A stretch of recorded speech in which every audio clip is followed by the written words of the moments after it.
Ótima noite, pessoal. Vamos falar hoje sobre varejo, sobre Americanas. Muitas pessoas têm mandado dúvidas, estão preocupadas. Teve impacto até no fundo de renda fixa que o Nubank. Muitas pessoas colocam reserva de emergência via Nubank. A gente vai comentar sobre tudo isso. O que está acontecendo com o varejo? O que aconteceu com Americanas? Quais são as nossas análises e como o Status Invest pode te ajudar nisso, tá? A entender todo esse cenário, o que está por vir. Estou aqui com o Thiago Reis. Boa noite, Thiago. Se quiser comentar um pouquinho para o pessoal, dar um breve resuminho aí do que a gente vai falar hoje. Se você acha que é um assunto interessante, fica à vontade. Fala, pessoal. Prazer enorme estar aqui com vocês. Hoje vamos falar do que está todo mundo falando, né? Lojas Americanas, vamos falar de varejo também. E vamos falar como o Status Invest pode te ajudar, né, nas suas análises, né? Eu vou assim, falar brevemente, né?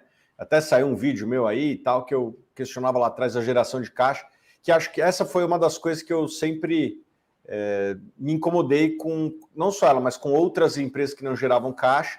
E o Status Invest, no Status Invest, você consegue ver se a sua empresa gera caixa operacional ou não. Então, uma maravilha. E quem é o criador é o Stefânio, que está aqui conosco. Boa noite, João. Boa noite, Thiago. Boa noite, pessoal. É realmente isso que você falou, João. Eu acho que isso é uma grande oportunidade da gente falar sobre case, né? Até o tema da live ia ser outro, mas diante do que aconteceu, a gente teve que mudar o tema. Eu acho que é um assunto muito interessante, uma boa oportunidade aí para o pessoal começar a tirar as dúvidas e tentar entender mais a fundo o que está acontecendo.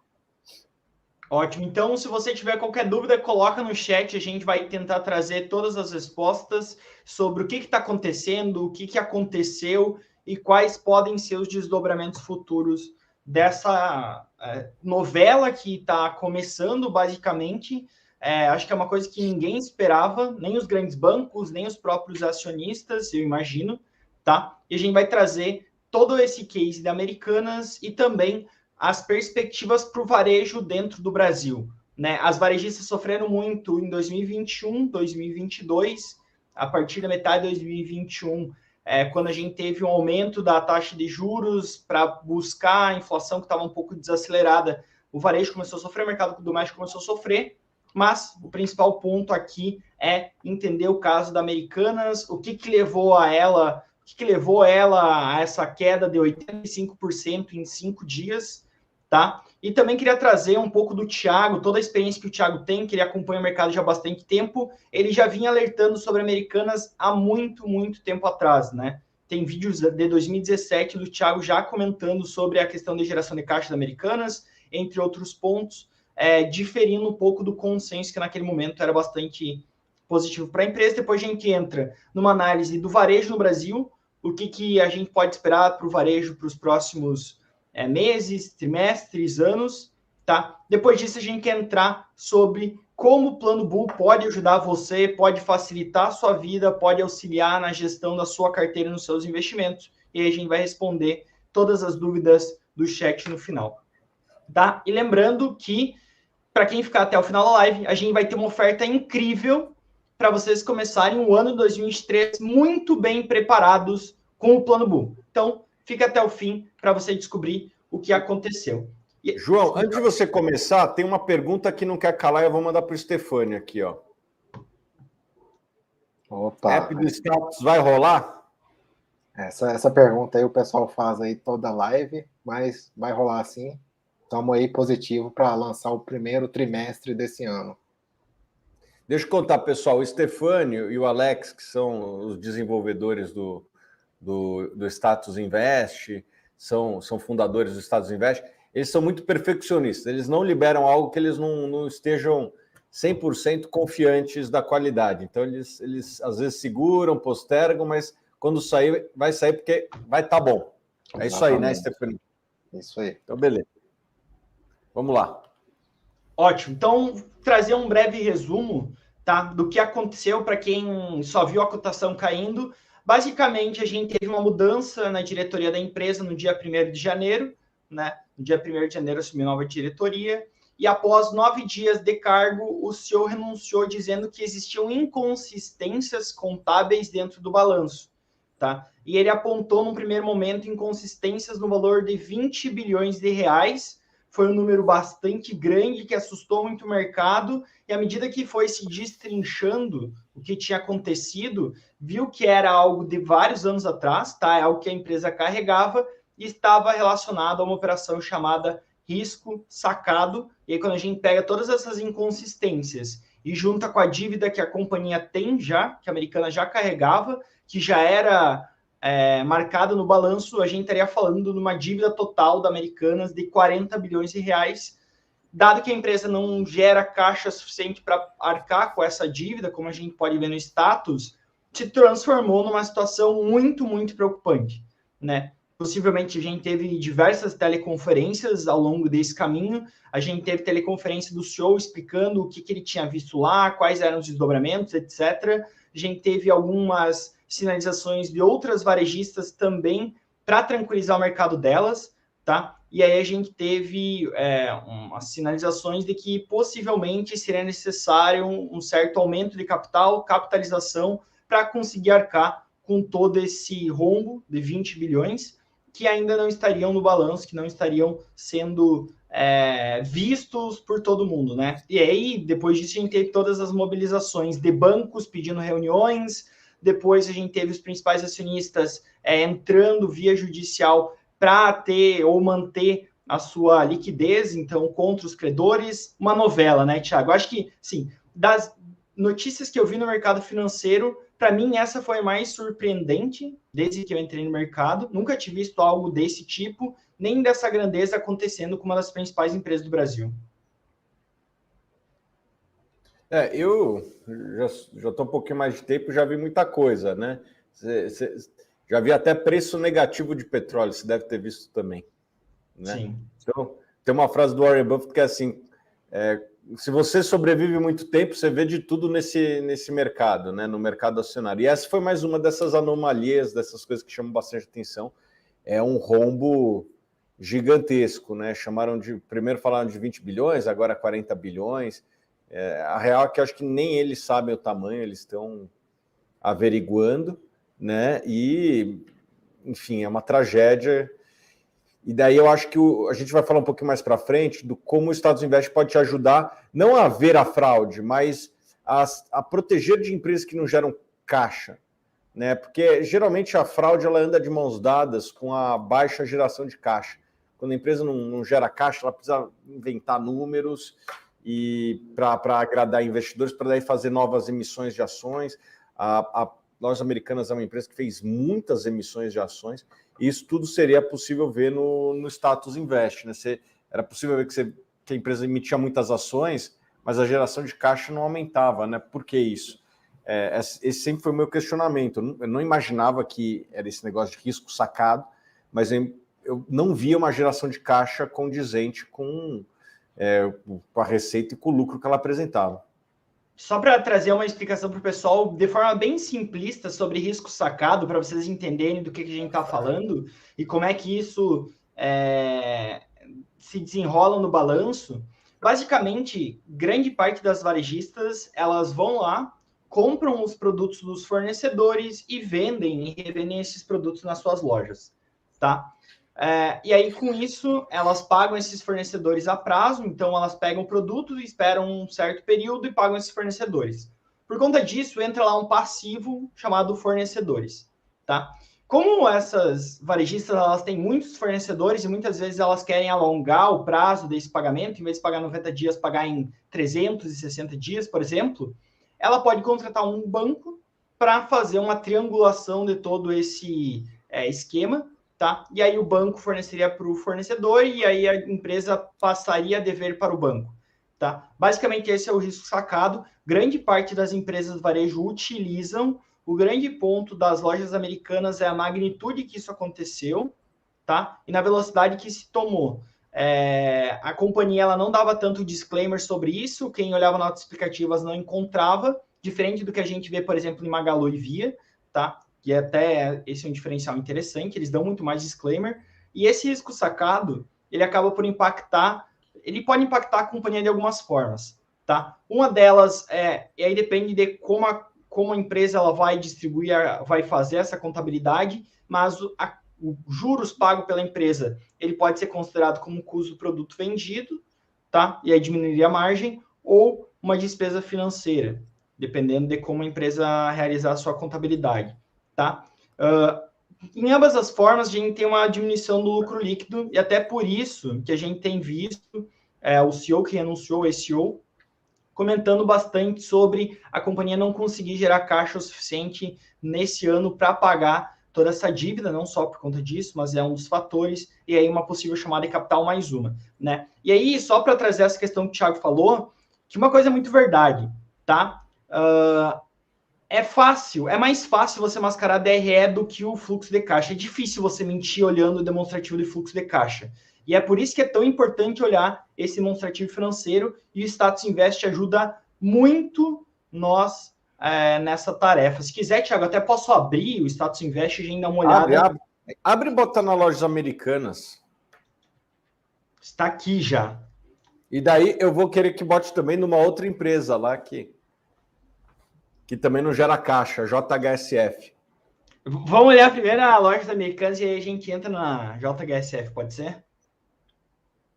Só queria trazer um ponto aqui das americanas, para o pessoal que não conhece o status, não utiliza tão bem, ou não utiliza há muito tempo, vocês conseguem ver o fluxo de caixa gerado via demonstrativo de fluxo de caixa, tá? Aqui embaixo. E aí, como vocês conseguem ver, o fluxo de caixa líquido gerado nas operações no Tier 1 foi bem negativo, né? 800... E é recorrentemente negativo. Ó, até gerou lá no ano de 2018, mas olha só, dos últimos 10 anos, ali de 2013 para cá, teve 3 anos positivos, né? E vários anos negativos. E se somar esse com o investimento, né, com o fluxo de caixa de atividade de investimento, né? Daí, ó, é muito negativo, né? O que acontece em 2021, eles devem ter feito algum tipo de investimento, né? Bota aí no de investimento aí, João, só para eu ver, caixa liga. Eu posso colocar até entender o que aconteceu nessa daí, ó. No último ano entrou muito caixa ali. Eles venderam alguma coisa? Não sei. Eles devem ter vendido alguma participação, e aí entra como um fluxo de caixa de investimento somando, né? Que é um dinheiro que entra. Mas enfim, é um business que recorrentemente queimava capital, né? E isso aí eu acho que você consegue levar por um tempo, por 1 ano, 2, 3, mas de maneira recorrente, uma hora a conta vem. Vai na JHSF, que é outra empresa que tem esse problema. Vou colocar aqui para o pessoal ver.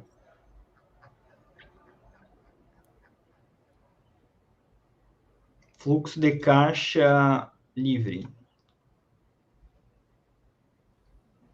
Olha aí, ó. Se a gente somar desde o IPO dele, soma tudo, dá negativo, né? Assim, a empresa não gera caixa. Né? E olha que vendeu ativo aí no meio do caminho, vendeu shopping, vendeu tudo. Se botar o outro ali com investimento, deve ser menos ainda. Só o operacional? Ou não, ó, o fluxo de caixa livre, né?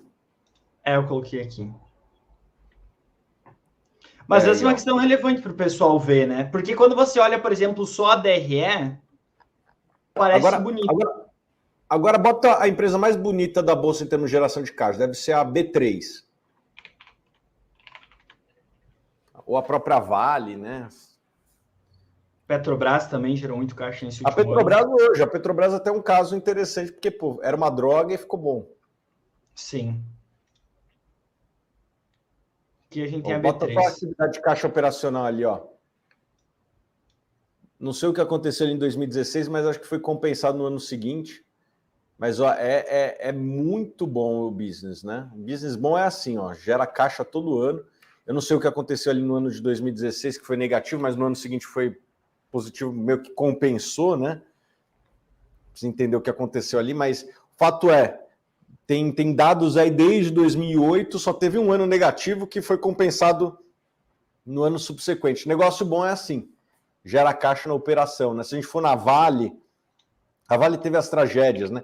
Se a gente botar na Petrobras, vai ser... Bota na Petrobras, porque eu acho que a Petrobras vai ser interessante para a gente mostrar para a turma o que acontece quando mexe na política de preços da Petrobras, né? Provavelmente a gente vai ver um rombo lá em 2014, 2015. Olha só porque eu falei, não estamos vendo. Bota no caixa livre ali.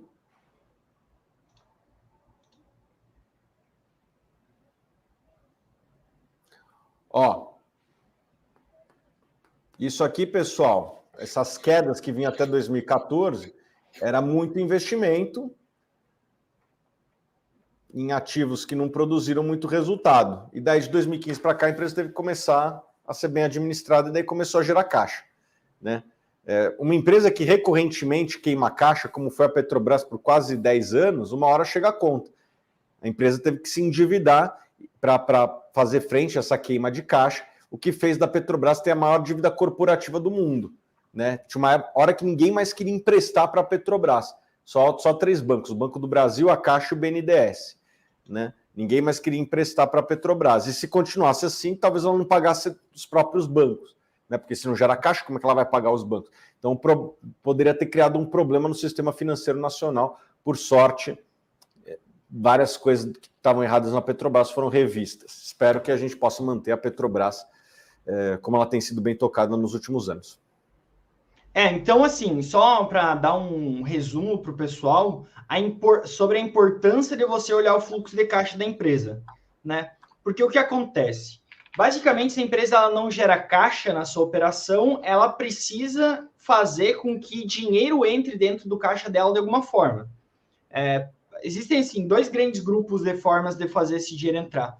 Ou via investimento, ou, na verdade, desinvestimento, vendendo ativos, ou via financiamento. E aí seria sacando dívida, tá? Ou emitindo ações. Ou emitindo ações. Ou fazendo uma capitalização, né? Americanas, ela acabava que, nos últimos anos, ela fez diversas emissões. Isso é bastante prejudicial porque dilui o acionista, aquele que não acompanha. Muitas vezes pode destruir valor, tá? Para conseguir manter a operação rodando. É aquele famoso vender almoço para comprar janta, né? A gente teve uma empresa que não gerava caixa, que acabou que está bastante alavancada, e esse balanço é do terceiro TRI 2022, né? É sem considerar todas as consequências que a gente tem advindas desse fato aí dos 20 bilhões. A gente tem uma empresa que está 2,8 vezes dívida líquida EBITDA, e aí lembrando que esse EBITDA no final do dia nem é proxy de geração de caixa, porque se a gente for olhar, e esse é um ponto interessante, se a gente for olhar qual que foi o EBITDA da empresa nos últimos 12 meses, a gente está falando de 3 bi, né? Bota o gráfico do EBITDA, olha ali, ó. Bota o gráfico do EBITDA ali. Você muito vai ver que bonito, é sempre bonitinho, né? Para cima, ó, pessoal. Eram as minhas críticas lá atrás. Pô, o EBITDA é sempre para cima, sempre positivo, mas a geração de caixa não ocorre, né? Então, não se atente somente à receita, não se atente somente a EBITDA, não se atente somente a lucro, que é o que as empresas mostram muito. Olhe também a conversão desse EBITDA em caixa. Você tem que comparar esse gráfico com o outro, com a geração de caixa do lado. Que esse daqui um não conversa com o outro, né? E aqui eu acho que já acende um grande sinal de alerta para o investidor, que a empresa ela tem crescido, mas no final do dia o que importa é que é o dinheiro entrando na conta não está acontecendo. Então, até essa questão que você tinha mencionado, já comentado várias vezes e postou lá no seu Insta, Thiago, que é uma verdade, né? Que poucas pessoas olham para a geração de caixa realmente da empresa ao longo do tempo. Acho que uma boa empresa também geradora de caixa é a WEG, né? Tem gerado bastante caixa ao longo dos últimos anos. WEG, deixa eu ver quais outras boas gerações de caixa aí. Kepler Weber é uma empresa pequena, mas gera bastante caixa. Grande parte das empresas que distribuem bons dividendos, né? Eu chutaria que a Blau é uma empresa que está há pouco tempo na bolsa. A Ambev é interessante, porque assim, é o mesmo grupo controlador. Eu entendo que existe uma frustração com o grupo controlador, né? A 3G, o Jorge Paulo Lemas, o Cupira e o terceiro agora que não vê o nome na cabeça. Mas eu entendo que tem muita gente frustrada com eles, beleza, mas a Ambev é um negócio muito bom, né? Se a gente for ver ali o balanço dela, você vai ver que gera caixa, você vai ver que paga dividendo, não teve emissão, a dívida é negativa, né? E não à toa foi um dos melhores cases do Brasil, né? Se a gente pegar ali desde o Plano Real, né? A Ambev foi um ótimo negócio. Não foi nos últimos dias, caiu. E também não foi nos últimos 5 anos, mesmo porque estava num múltiplo elevado, preço importa, né? Tem que analisar sempre muita coisa. Não só o balanço, mas também o preço que você paga. Eu acho que a minha crítica à Ambev sempre foi mais o preço do que a qualidade. E se você for ver a geração de caixa operacional, ó, nem vi, e olha só que maravilha. Né? Blefar caixa é muito difícil. Blefar receita, resultado, ativos, passivos, é mais fácil do que blefar caixa. Né? E tá aí a Ambev, que sempre gerou caixa elevado, sempre pagou muito dividendo. Dividendo é difícil de blefar também, né? É difícil. Se você não vê o aumento da dívida ou venda de algum tipo de ativo, é difícil. Coisa que não tem. Se você for ver a dívida ali, mas os caras mentiram na dívida lá, estão mentindo aqui também. Eu acho que quando o negócio é bom, como é a Ambev, os incentivos eles são menores para esse tipo de coisa acontecer. Eu concordo. E é um business que, querendo ou não, ele tem grandes vantagens competitivas, né? Porque se você fosse fazer a análise de Americanas, ao meu ver, você para na questão de vantagem competitiva. Eu não vejo tanta vantagem competitiva assim em varejo, diferente do que eu vejo de Ambev. E essa vantagem competitiva, por exemplo, se traduz em ROIC.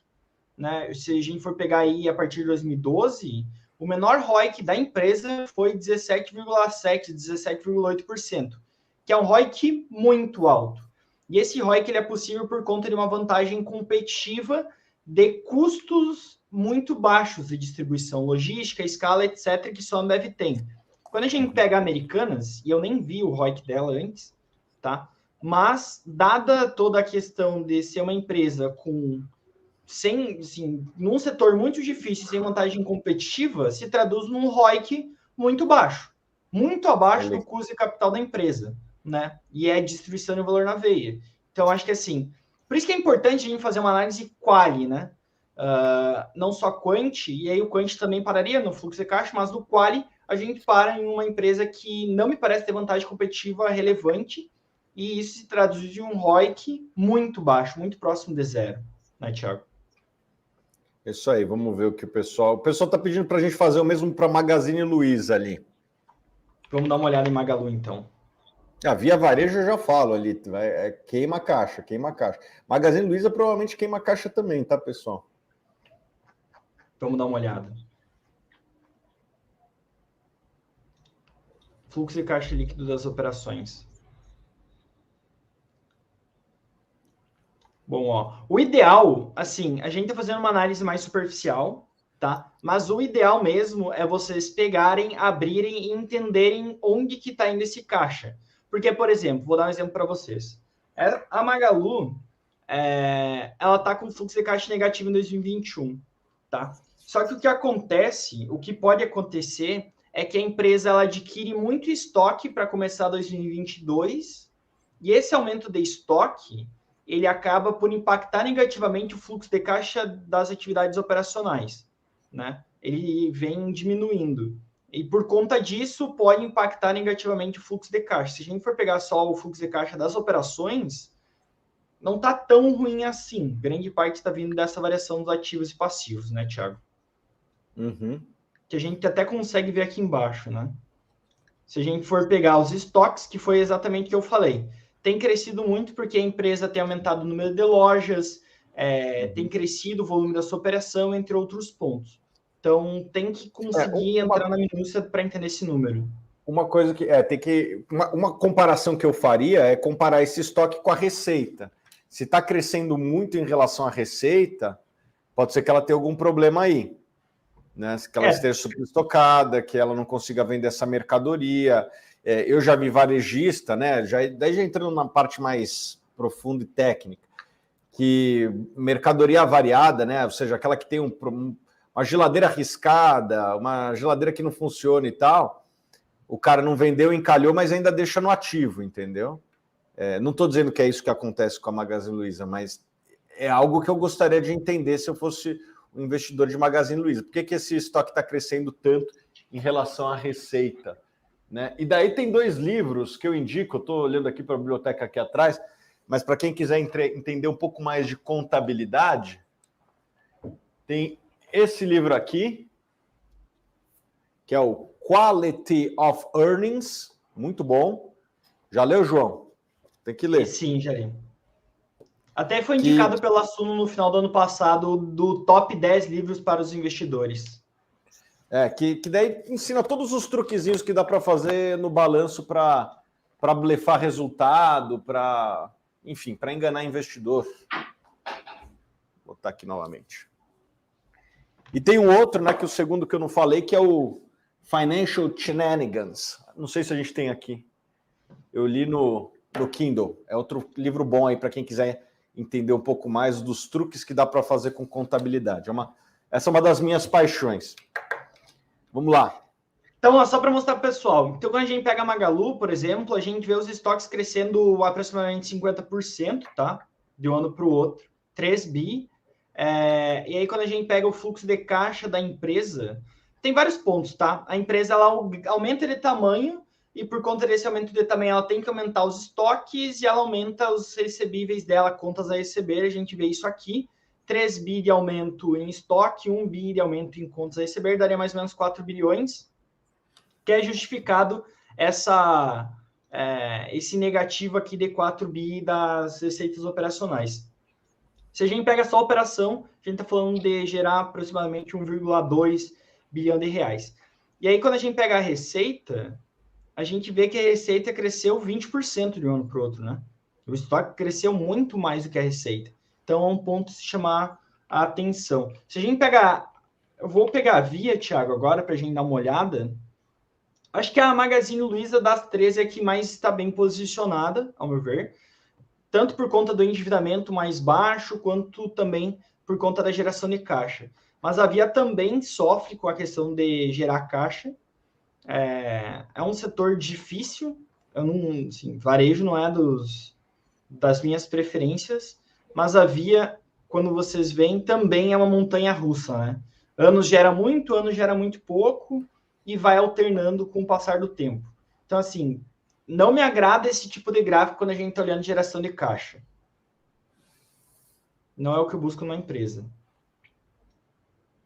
Não sei se teria mais algum ponto, Thiago, para comentar. Bota aí a Vale. A Vale é uma empresa que gera muito caixa, né? Ela teve os problemas dela lá das tragédias, mas a geração de caixa operacional, imagino que, olhem aí, sempre positiva, né? Um negócio bom. E daí isso, obviamente, ao longo do tempo, tem uma correlação muito grande com a geração de valor para acionista, né? Empresas que geram caixa consistentemente tendem a ter uma ação que performa bem, né? Então, só você vê, a Vale vai bem, a B3 vai bem, né? Ah, mas no último ano foi mal. Na hora que você olha de ponta a ponta, desde o IPO, a B3 foi um bom investimento, né? A Vale foi um bom investimento, e assim sucessivamente. Acho que existem poucos indicadores que têm correlação tão alta com o sucesso de uma ação quanto a geração de caixa ao longo do tempo. Então, para mim, esse é o grande diferencial da gente avaliar. E vou te falar, o Status Invest, eu uso isso, que nem a gente está usando aqui, todo santo dia, né? Tem outras ferramentas que a gente tem aqui na Suno que dão, o próprio FactSet, que é parceiro nosso, só que, pô, é muito mais fácil logar, cara. Para mim, que sou um profissional de mercado, eu prefiro, às vezes, usar o Status Invest, né, que é mais fácil até de usar. É fácil de usar que muitas ferramentas que os profissionais usam. Isso aqui está acesso de todos. Isso aqui a gente acha que está até na parte gratuita aqui do Status Invest, né? Então, exatamente, Thiago. Tem um pessoal aí perguntando se o que a gente está mostrando aqui é pago ou gratuito. Tudo que a gente usou até agora aí faz parte do plano gratuito, então qualquer investidor já consegue acessar e estudar aí gratuitamente. Beleza, essa pergunta foi do investidor iniciante aqui, ó. Parte do plano. queria mostrar uma funcionalidade paga, não é o foco hoje, tá? Mas eu e o Stefani, a gente até estava comentando antes de entrar na live sobre o módulo Forecast e como os analistas eles já atualizaram grande parte dos seus modelos e isso já se refletiu aqui no status. Então, se você for ver, a última atualização de preço foi sexta-feira, que foi posterior à saída do fato relevante informando sobre o rombo de 20 bi e também a variação na relação de compra ou não da empresa. Depois do dia 11 de janeiro, a gente tinha pessoas recomendando 22% recomendando compra. Um dia depois, já não tinha mais ninguém recomendando compra, tendo em vista toda essa questão contábil que envolve Americanas e toda essa inconsistência envolvendo os 20 bilhões. Né? Então, é um site também que a funcionalidade paga, ela atualiza muito rápido, né? Porque está constantemente sendo monitorada. Que é uma outra função que eu uso bastante também. Bom, então é isso. Queria pegar alguma dúvida do chat para a gente conversar. Se vocês encontrarem alguma interessante, podem puxar para o assunto. Então, deixa eu aproveitar e mandar uma aqui, João. Claro. Que eu tenho visto muito nos comentários, até conversando com o pessoal às vezes.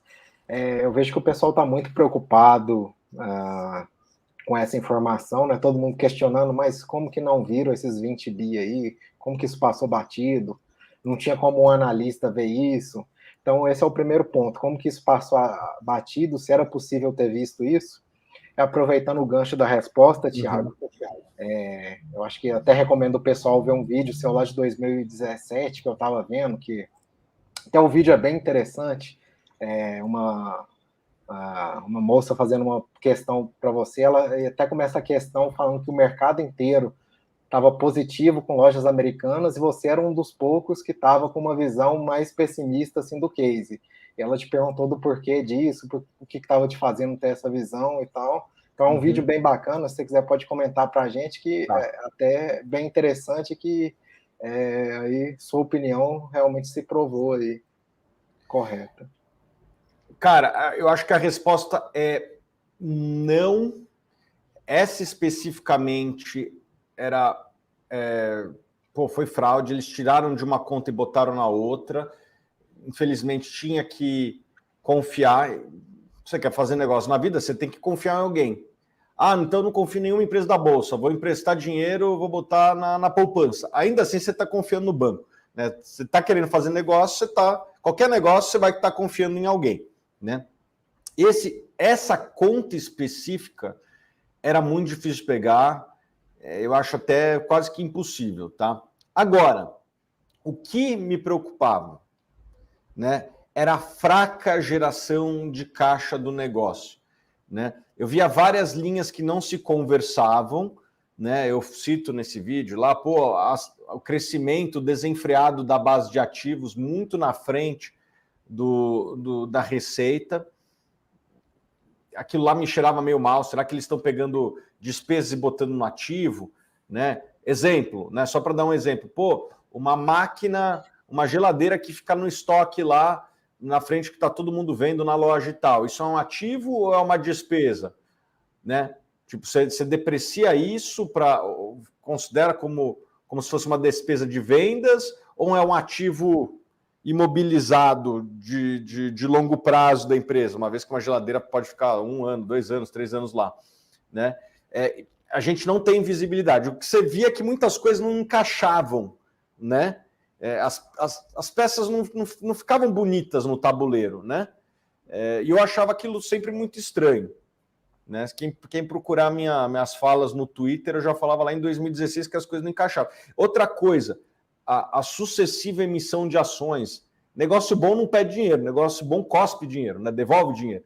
Né? Eu tendo a não gostar de negócios que pedem dinheiro para os acionistas de maneira recorrente. Eles pedem mais dinheiro e não devolvem muito. Né? Pelo contrário, a chance é maior de pedirem mais no futuro do que devolver. Então, tinha várias pecinhas ali que não se encaixavam para mim, e já que para mim eu sou um cara que gosta de dividendos, eu gosto de geração de caixa, cara, o negócio está meio estranho, não sei nem explicar direito, prefiro ir para a próxima, entendeu? E tem várias empresas com essas características hoje que eu vejo alguns investidores comprando, né? Eu tomaria muito cuidado de comprar uma ação que não tenha ali um histórico consistente de geração de caixa. Alguém aqui pediu para falar da Unipar, né? Ó, eu nem vi a Unipar ainda aí, agora, no Estados Invest, né? Eu já vi no passado e tal. Eu diria que deve ter sido uma das empresas que mais cresceu a geração de caixa, né? Vai ser um gráfico assim, para cima e avante, né? Por isso que a ação multiplicou por 100. Né? Vou abrir aqui para a gente.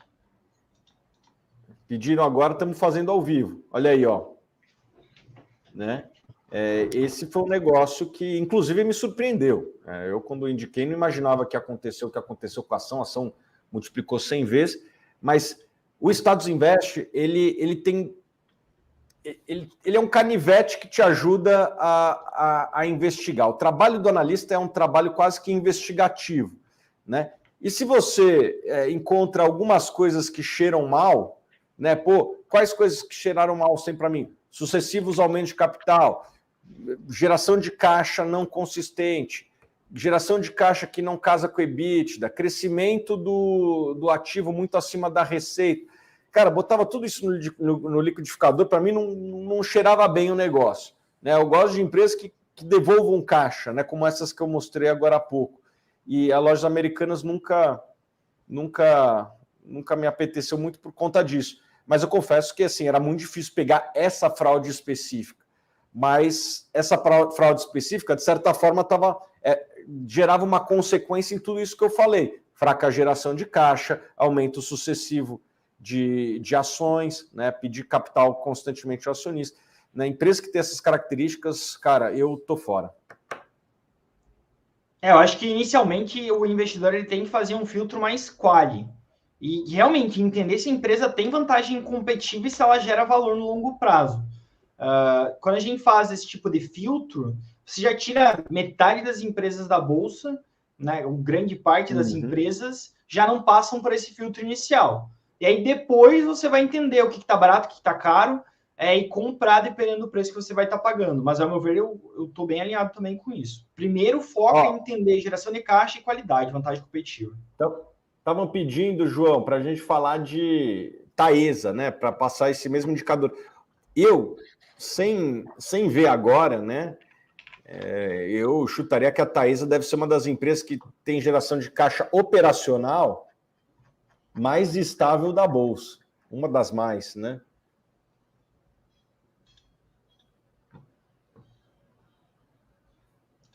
Deixa eu pegar o fluxo de caixa operacional líquido.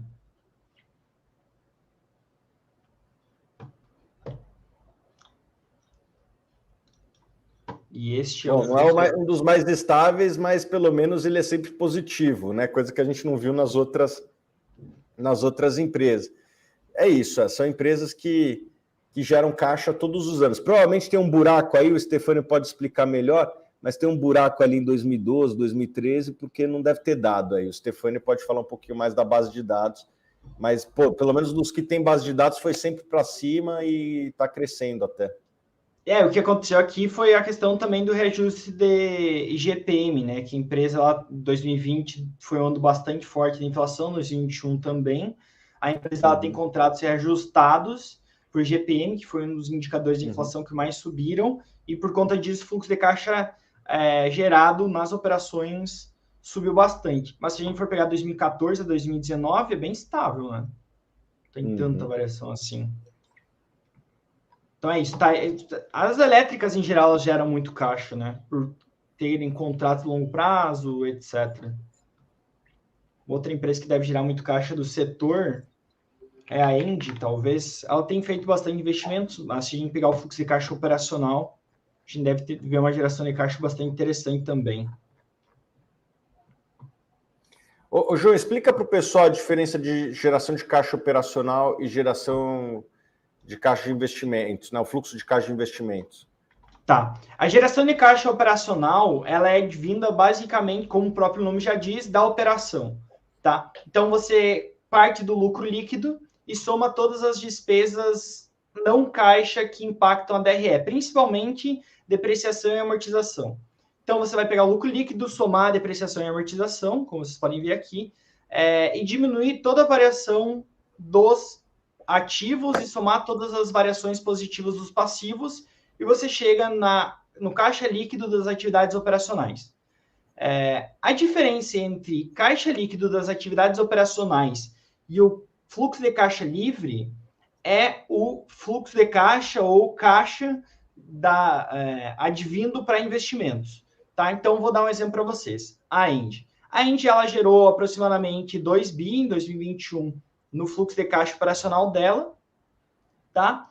Porém, ela teve que fazer alguns investimentos. Esses investimentos podem ser para construir linhas de transmissão, que ela ganhou algum leilão, pode ser para fazer manutenção ou investimentos para expandir a capacidade de usinas hidrelétricas, etc. E aí, quando você tem o fluxo de caixa operacional, que era a operação, e o fluxo de caixa de investimentos, que é fazer essas expansões, manutenções, etc., você diminui um com o outro, você tem o fluxo de caixa livre, que é o que sobra para o acionista antes de pagamento de montante de dívidas, etc.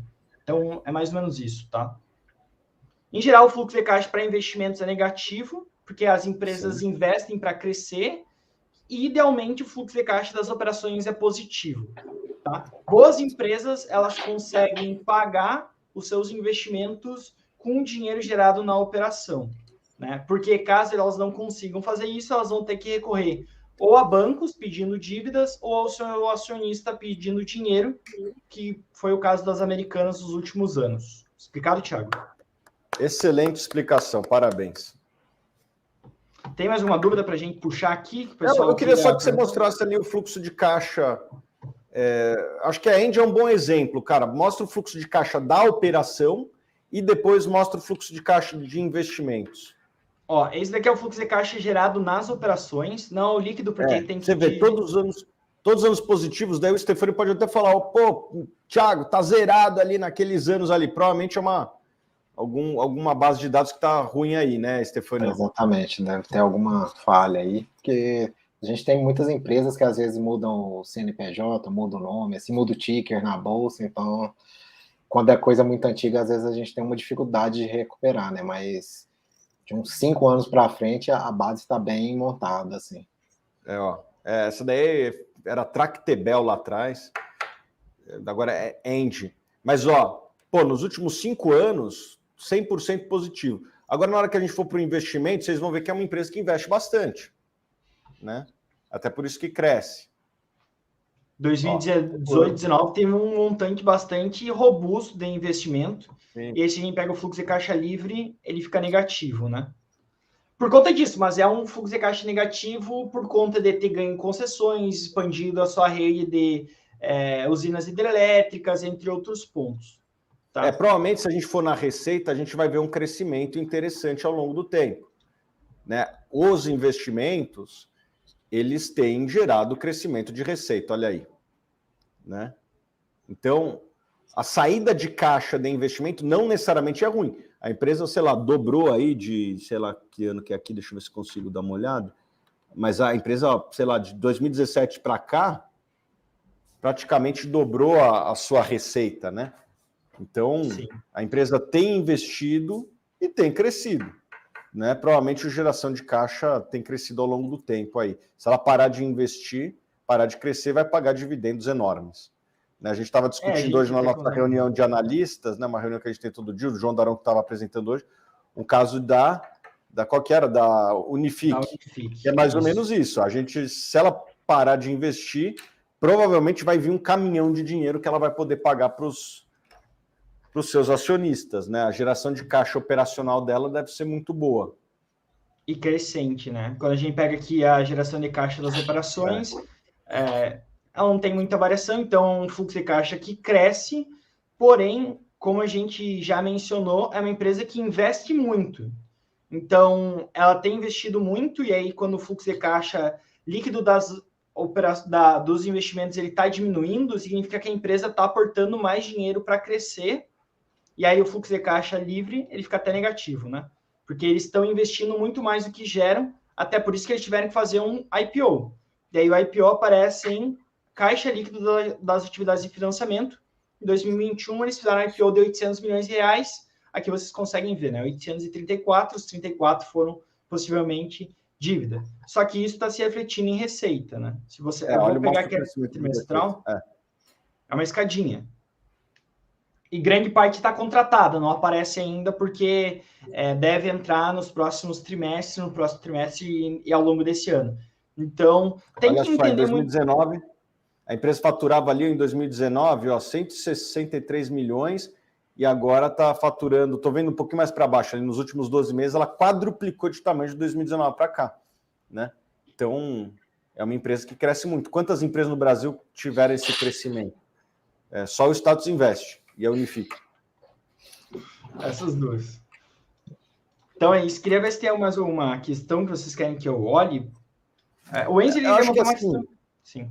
A gente trouxe aqui, para quem está nos acompanhando, como nós, no dia a dia, discutimos as nossas análises e trouxemos a questão da geração de caixa como algo que você deve considerar também na sua análise, né? A maior parte dos investidores, eles analisam somente o lucro. E eu confesso, a primeira coisa que eu vejo quando sai o DRE de uma empresa é o lucro, né? Você tem que começar por algum lugar, né?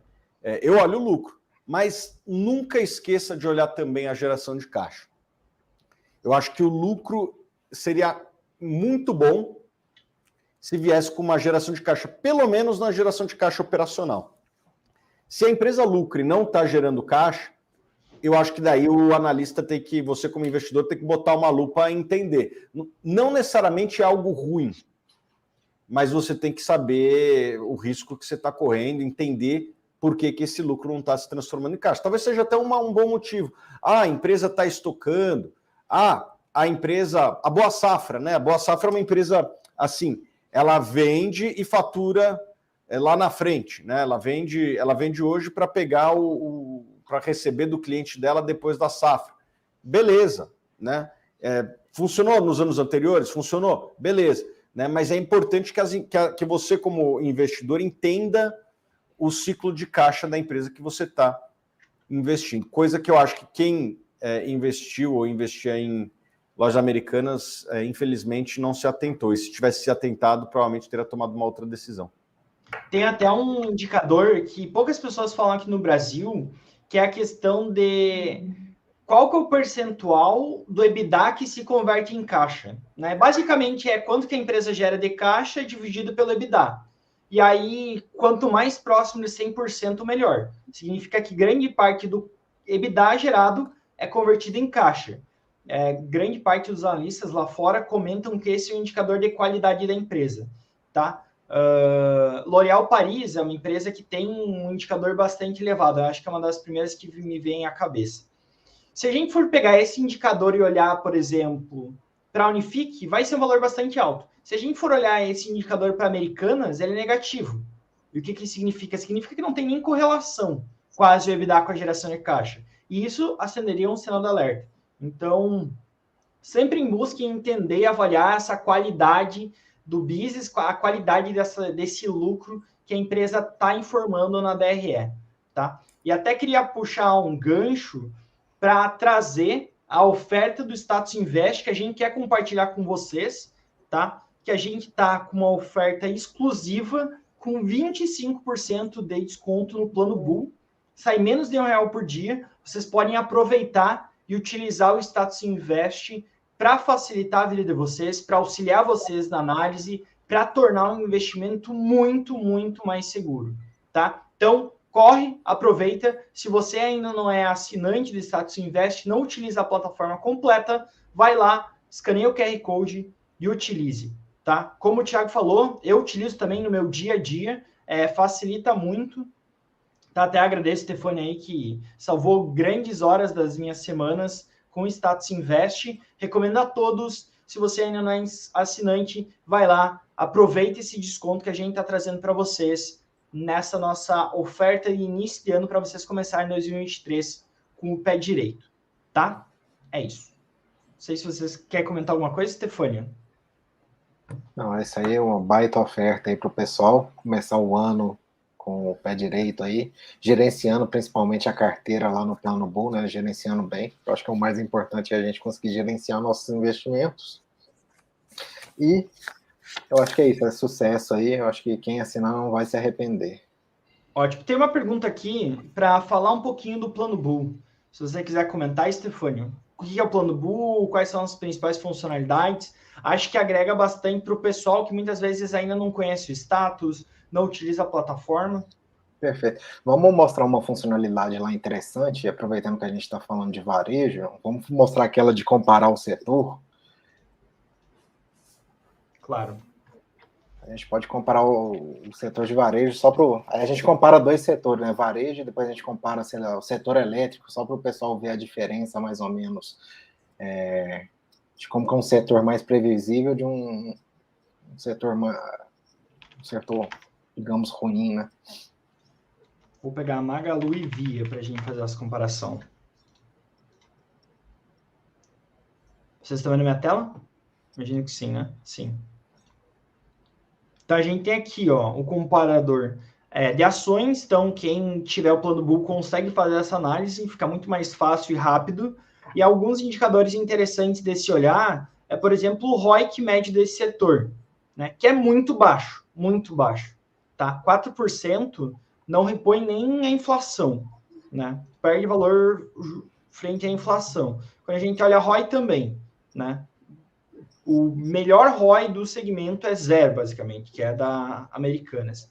Então, com isso, a gente consegue fazer uma comparação de diferentes empresas do mesmo setor, ou até de empresas de setores diferentes, e fazer essa análise comparativa de ROI, rentabilidade, etc. A gente tem falado da Unifique, eu vou até comparar o varejo com o setor de telecom, especificamente com a Unifique, utilizando essa ferramenta do plano Bull. Para quem adquirir essa promoção, vai poder utilizar essa ferramenta com a empresa que quiser, com o setor que quiser, tá? E aí, quando a gente olha e compara o ROI de ambos os dois, a gente vê que o da Unifique é bastante superior do que da Americanas, né? Uma outra ferramenta que eu gosto muito, que eu utilizo, é essa questão de média de mercado, que também é um comparador, né, Stefania?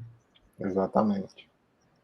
E é dividido em setor, subsetor e segmento. E aí vocês conseguem quebrar dentro de cada caixinha que vocês querem e avaliar a métrica que mais faz sentido. Por exemplo, ROI, ROIC, como é que está o endividamento médio do setor, se a empresa está mais alavancada ou menos alavancada que a média. A margem também é bastante interessante. É um setor que, em geral, tem uma margem muito baixa. Como vocês podem ver, 1,2% de margem é muito baixo. Tem sofrido muito por conta de aumento de custos em um momento de difícil repasse, isso pressiona a margem bruta também. Então, é uma ferramenta que tem essa facilidade, né? Vocês conseguem fazer essa comparação simples, rápido e sem nenhum tipo de estresse.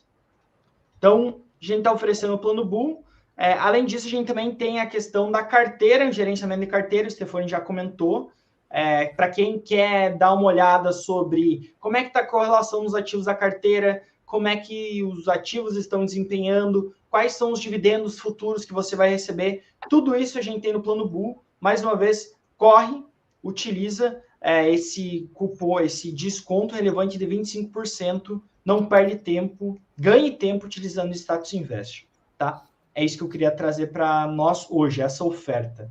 Não sei se tem mais alguma dúvida interessante que a gente possa pegar do pessoal para a gente discutir. Aproveitando, eu queria já emendar duas perguntas aqui. Eu acho que a primeira aqui que eu tenho visto muito, já vi aqui no chat, principalmente, ela é um pouco mais polêmica, Thiago. E é o seguinte: não seria trabalho de uma auditoria externa ter achado essas divergências aí no balanço? Sim, eu acho que é o trabalho e esse trabalho não foi feito de maneira adequada. Perfeito. A segunda, João, vamos voltar lá vamos na página de Americanas, lá no Status Invest, vamos lá na cotação. Vou colocar a cotação de 30 dias, de 6 meses, tá bom. A gente vê aí que desde que saiu o resultado lá, do dia 11 para o dia 12, ela caiu cerca de 77%. E o que eu tenho visto muita gente falar, muita gente que talvez seja iniciante, tá vendo isso como uma oportunidade, né? Nossa, caiu 77%, olha o preço ela tá abaixo de R$2, tá bom, vai voltar, vou comprar, vou ganhar muito dinheiro. Então, quais são os cuidados que a gente tem que tomar nisso, né? Porque às vezes o pessoal tá olhando muito o preço, e realmente, se a gente olhar ali do dia 12 para o dia 13, teve aquela subidinha, né? Mas se a gente pegar do dia 12 para o dia 16, que é hoje, a pessoa que comprou perdeu dinheiro, né? Você consegue fazer aquele arrasto no gráfico aí, João, só para a gente ver esse cenário? Sim. Uma coisa que eu queria comentar, ó, do dia 11 para o dia 12 ela caiu 77, subiu 15 e depois caiu mais 40. 38, né, 1,1. Uma coisa que eu queria comentar para o pessoal, que eu vejo muita gente com essa postura, tá? Mas lembrem que uma empresa que cai em 90% é uma empresa que caiu 80% e depois caiu mais 50%, tá?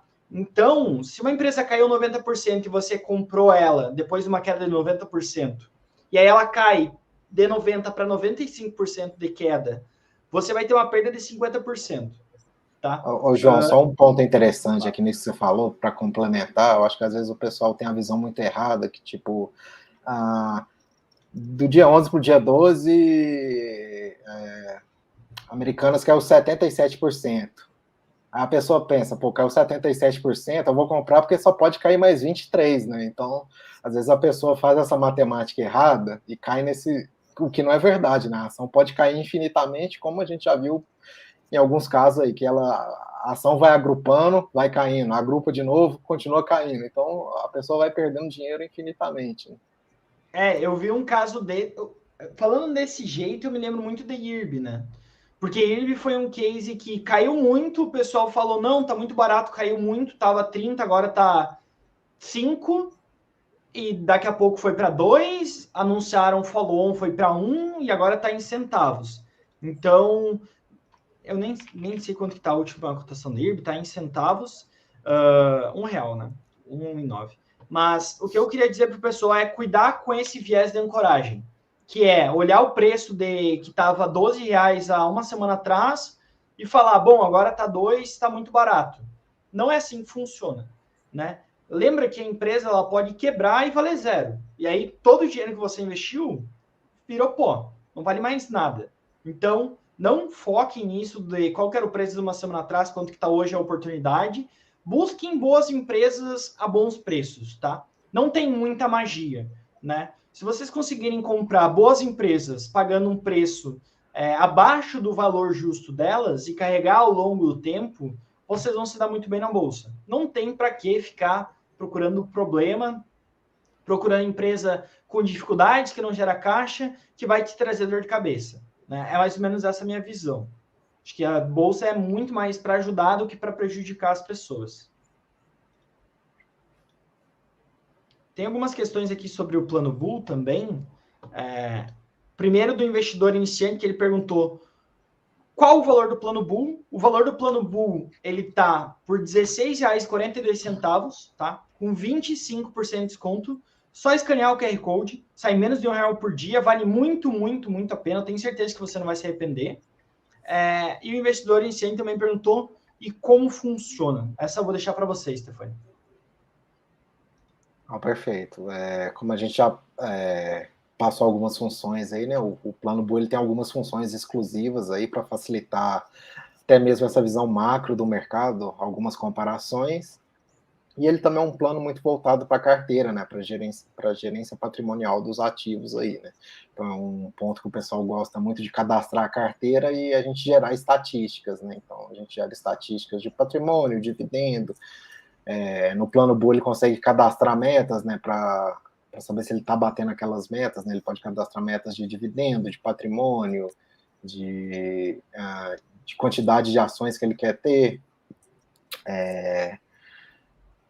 A gente também tem uma parte lá que a gente quebra a carteira por composição, né? E no plano Bull a gente salva uma composição histórica para ele saber como que ele foi migrando a carteira dele, né? Se ele foi migrando mais de renda fixa para renda variável, a gente consegue fazer essa quebra até no segmento da empresa, né? Para saber se a pessoa está como que ela está exposta em varejo, no setor financeiro, em commodities e etc. Ótimo. E aí, eu queria agradecer a todos que participaram, agradecer ao Thiago, ao tempo dele, sei que é corrido, obrigado por vir aqui dessa aula sobre varejo e análise de empresas em geral, para todos, vários elogios, acho que deve ter sido uma das lives que eu participei com mais elogios que eu vi no chat. Também a Stefânio, por estar aqui explicando a plataforma, comentando sobre como utilizar, etc. E até queria deixar esse momento final para as considerações finais de você, se quiser começar, Thiago. Pessoal, o Plano Bu é fenomenal, sou usuário, recomendo que vocês usem. E o Status Invest, ele é uma máquina e eu acho que usando gratuito já tem muita informação que é útil para o investidor e o pago, então é melhor ainda.